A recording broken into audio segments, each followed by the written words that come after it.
Friends, তোমরা সবাই কেমন আছো? আশা করি ভালো আছো। তো অনেকদিন পর আবার একটা ব্লগ ভিডিও নিয়ে চলে এলাম। আজকে আমার দাদার বাড়ি কার্তিক পুজো। আমার ভাইরা দাদার বাড়িতে কার্তিক ঠাকুর ফেলে দিয়ে গেছিলো কালকে, তো সেই জন্য আজকে দাদার বাড়িতে পুজো হচ্ছে। আমি চলে এসেছি সন্ধ্যাবেলা। আর এই যে চিঠি, এই যে এই চিঠিটা লিখে পাঠিয়েছে, দেখো তোমরা দেখতে পাচ্ছ কিনা জানি না, উল্টো হয়ে যাচ্ছে হয়তো, তাও দেখে নিও। তো তো চলো পরপর তোমাদেরকে আমি সব দেখাচ্ছি। এই যে আলপনা দিয়েছে জেঠিমা, আর ওই যে সব কাটাকুটি করে রেডি করে রেখেছে।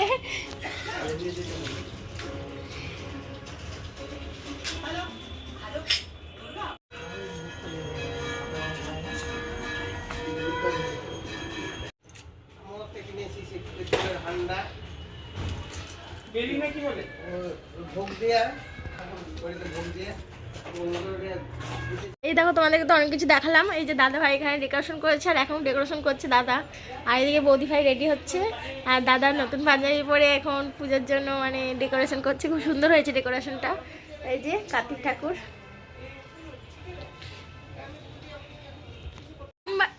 এখন বাজে রাত 9টা, এখনো ব্রাহ্মণ মশাই আসেনি।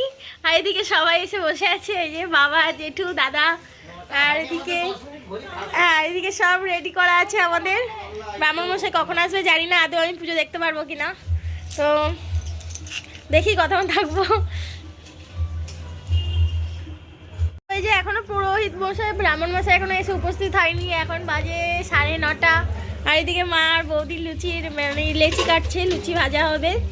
আর এদিকে তো ফল রাখা আছে, ওই যে সব রেডি করে রাখা আছে। আমি তোমাদেরকে পুজো দেখাতে পারবো কিনা এখনো বলতে পারছি না।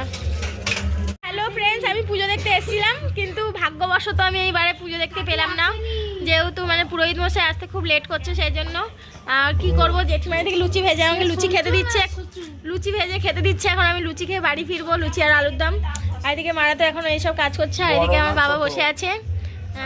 তো বলো, তোমার হাবুল আছে তো তোমার ভালো লাগছে? তোমার হাবলু এসছে ভালো লাগছে?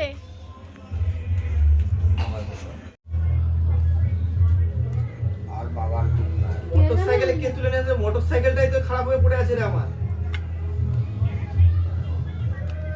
দুটোই